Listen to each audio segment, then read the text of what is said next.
Alright guys, so I'm going to be talking to you right now about a few of the things that have been going on behind the scenes with me and my family over the past couple of months. And more importantly, the reason for my silence throughout the whole of the last 2 months with regard to this specific topic. This is the one and only time I am ever going to address this.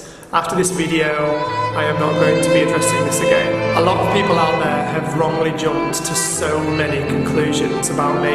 Wrongly and ignorantly named and labelled me so many things. Twisted so much and made so many presumptions about so many things that are just completely wrong and disgusting. So let me start from the top.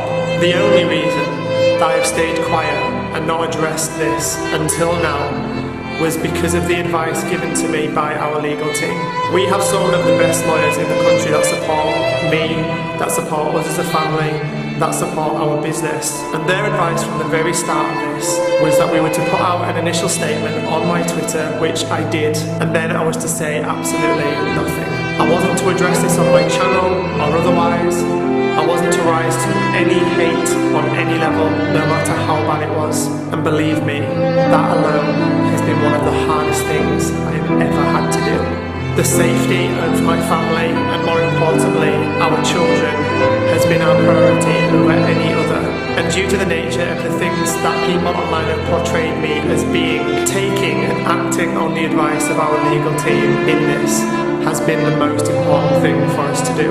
That alone is the only reason I have stayed quiet on this and not addressed this until now. The only reason.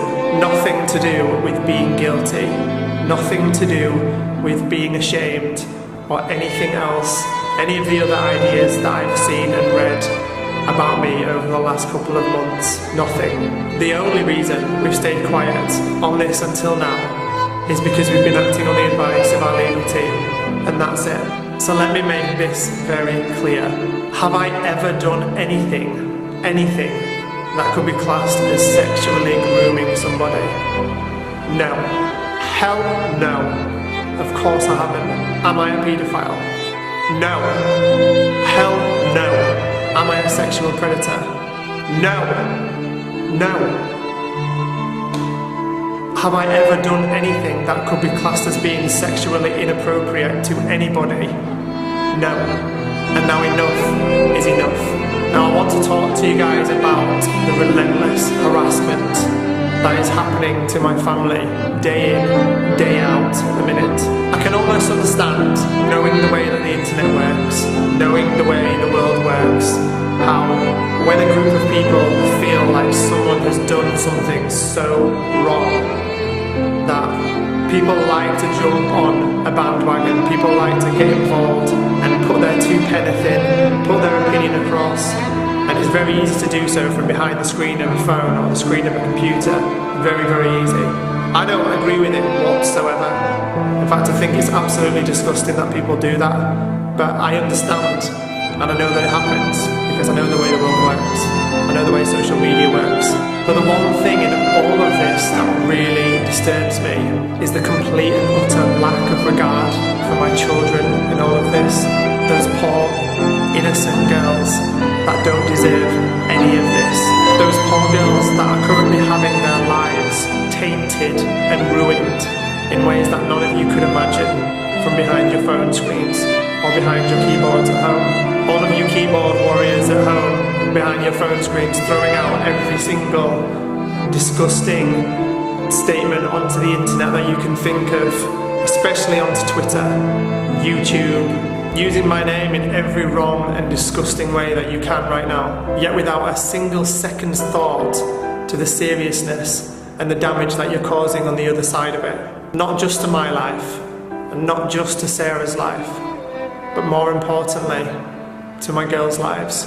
The past 2 months, without a shadow of a doubt, have been the most testing and difficult months of my entire life. I guarantee that no matter what I go through in my life from now onwards, nothing will be tougher than the last 2 months that I've been through.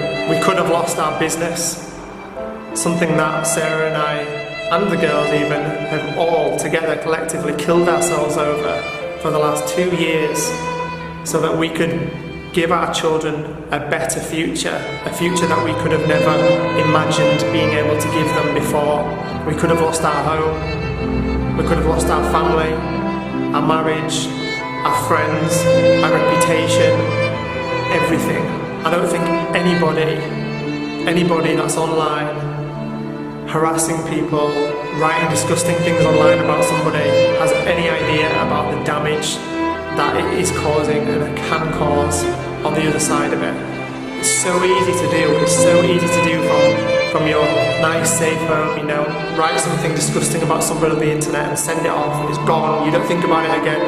But boom, it does cause so much damage. It's absolutely disgusting. Do you think it's right that my girls are getting ready to start a brand new school year soon? Esme is starting a brand new school entirely. It's a really massive deal for her. It's a huge deal for Sarah and I's parents. All three girls are getting ready to go back to school soon. And instead of being excited about the new school year coming up, instead of being excited about Esme's brand new school year coming up, and all the amazing changes she's going to go through, or she would be going through, instead of being excited about that, the only thing that Sarah and I are feeling right now is the worst worry and anxiety that you could imagine about the fact that our children are probably going to go back to school this term and be relentlessly bullied by people, ignorantly and misguidedly, relentlessly bullied by people who misguidedly, completely ignorantly and wrongly think that their dad is a paedophile or a kiddie fiddler or a groomer or interested in children in an inappropriate way.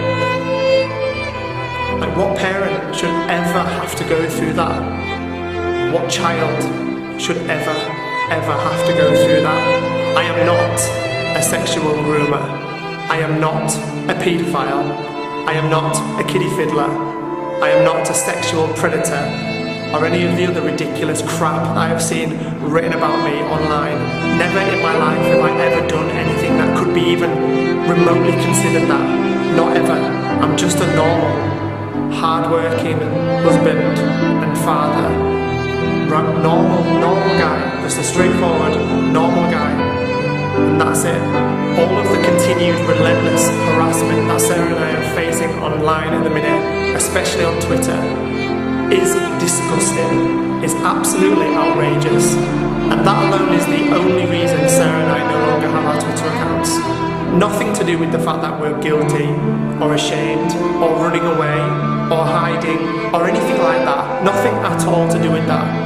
The only reason we no longer have our Twitter accounts is because we couldn't stand coming online every single day, trying to use our own Twitter accounts as normal, and seeing just the absolute and utter vast amount of crap that was being thrown at us every single day.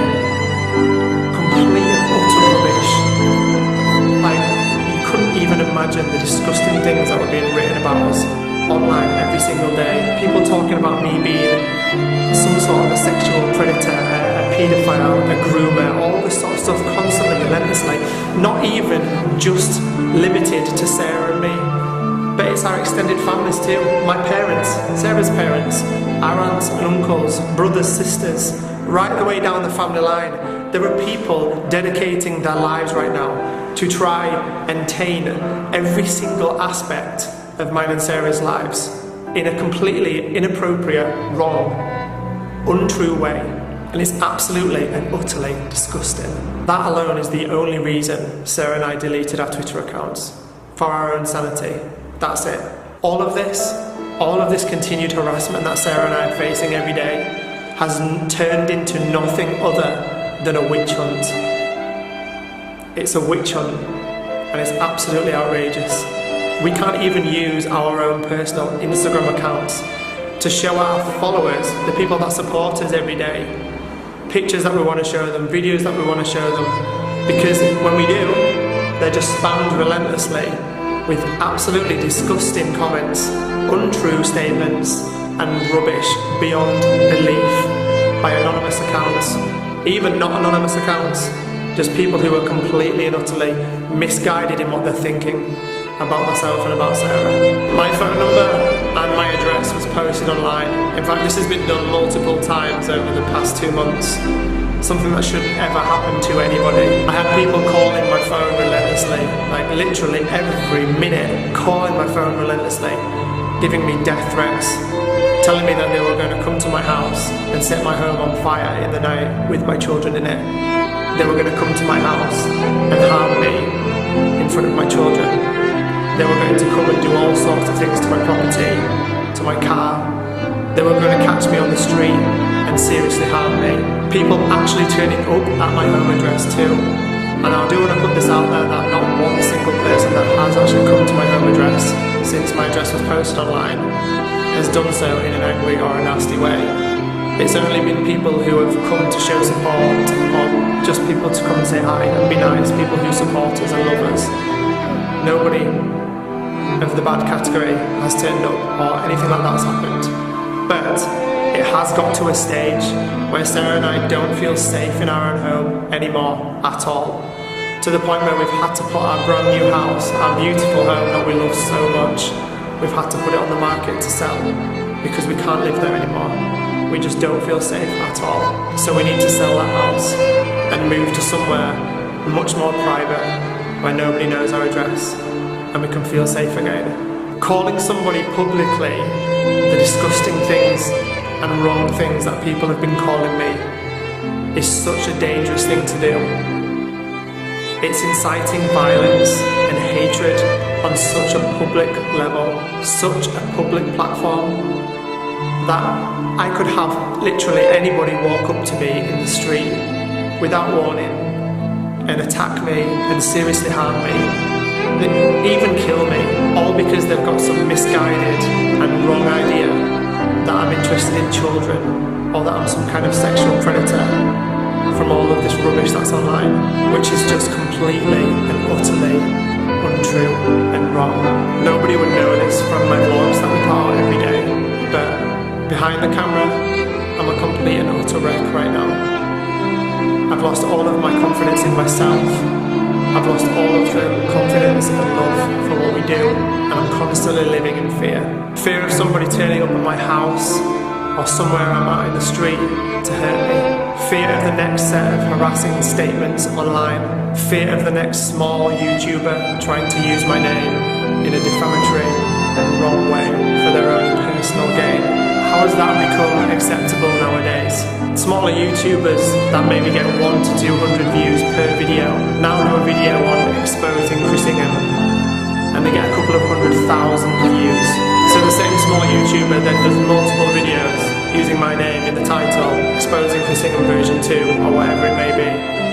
And they keep these views rolling in and rolling in, all just to gain their own personal following, to increase their own public profile, to earn money from monetization, whatever it might be, but without a second's thought to all of the damage that that video is having on the other side of it. Not one single thought to the repercussions that they're having on myself, on my children, on my pregnant wife. My anxiety right now is on an all-time high.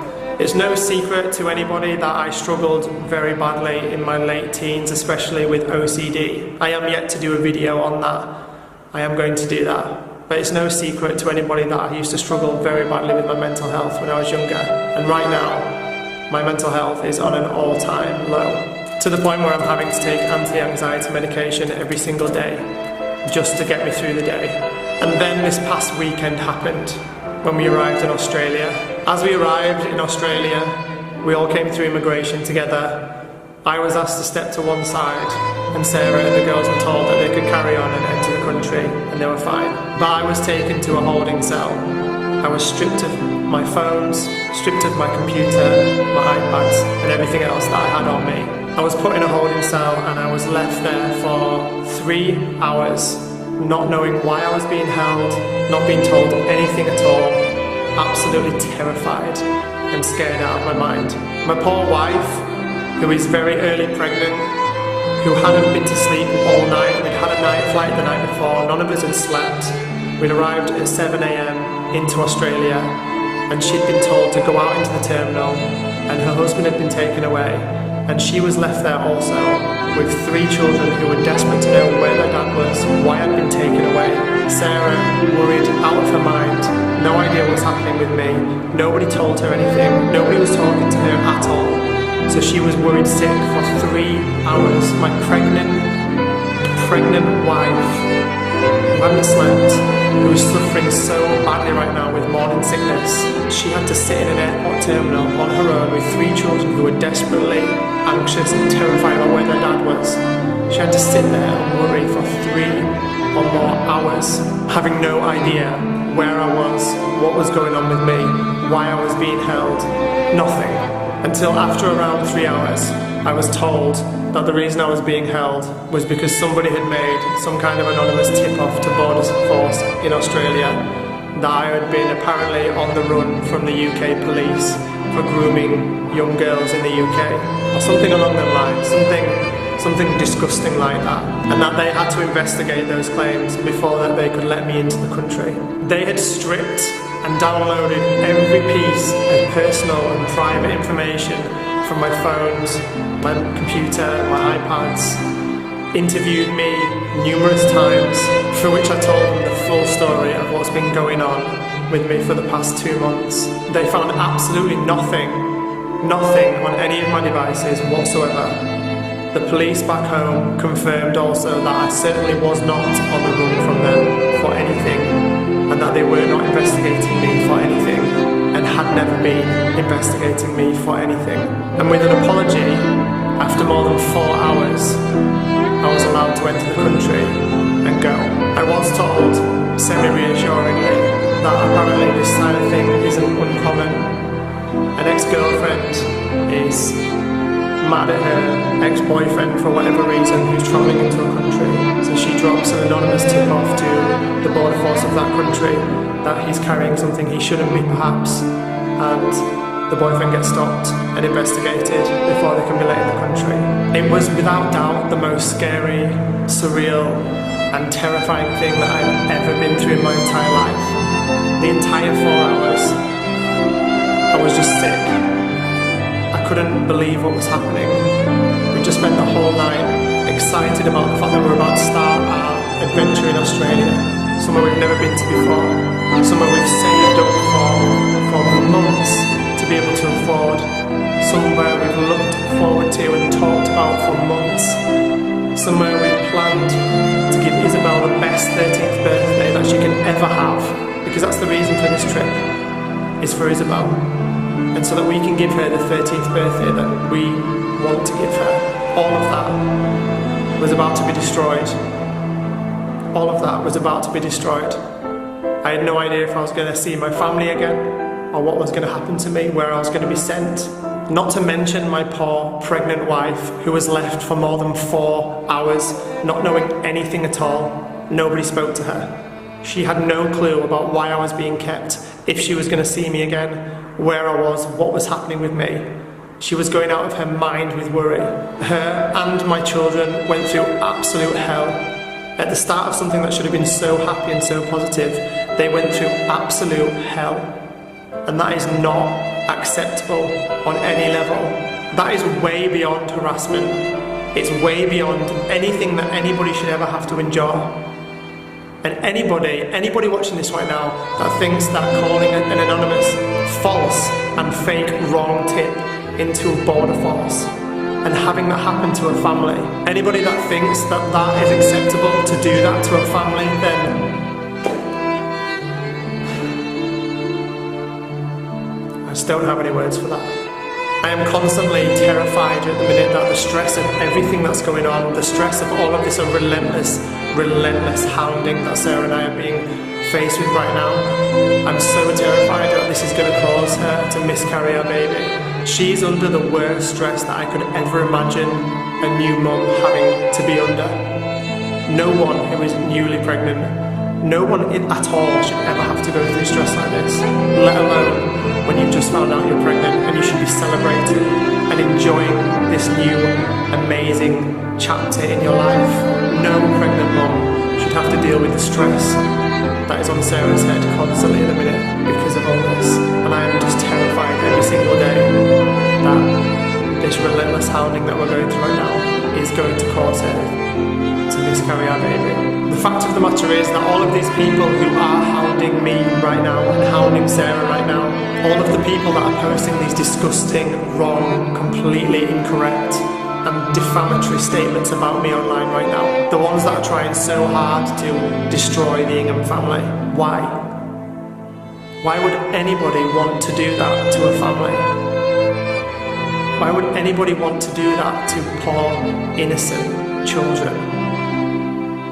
Why would anybody want to do that to anybody at all? Because let's be real about it. If you succeeded in destroying the Ingham family, you destroyed our business. We'd lose our home. We'd lose our house. The girls would lose their school. The two places that the girls feel safe, secure, and happy at, they would lose all of that. We would lose everything. Everything that Sarah and I have killed ourselves over to create and build for our children's future over the last 2 years. All of that, everything, would be gone. Why would anybody want to do that to anybody? Especially children. Especially my children. Especially my child that's on the way. My pregnant wife. Why would anybody want to harm and hurt a family in that way? Because at the end of the day, that's what you're doing. You're destroying my children, my unborn child that's on the way.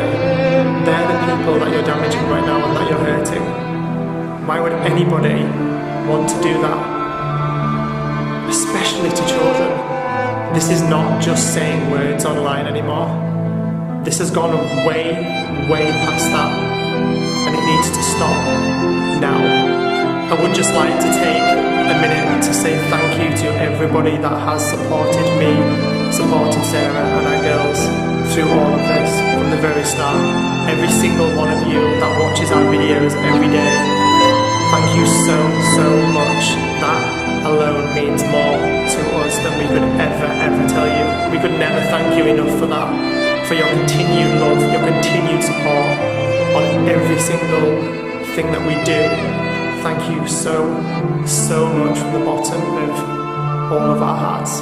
And lastly, if you are a minor and you feel you may have been experiencing any type of sexual grooming or sexual abuse of any kind, please go about reporting it the right way. I'm going to leave some links in the description box below for anybody that might feel that they need to use them.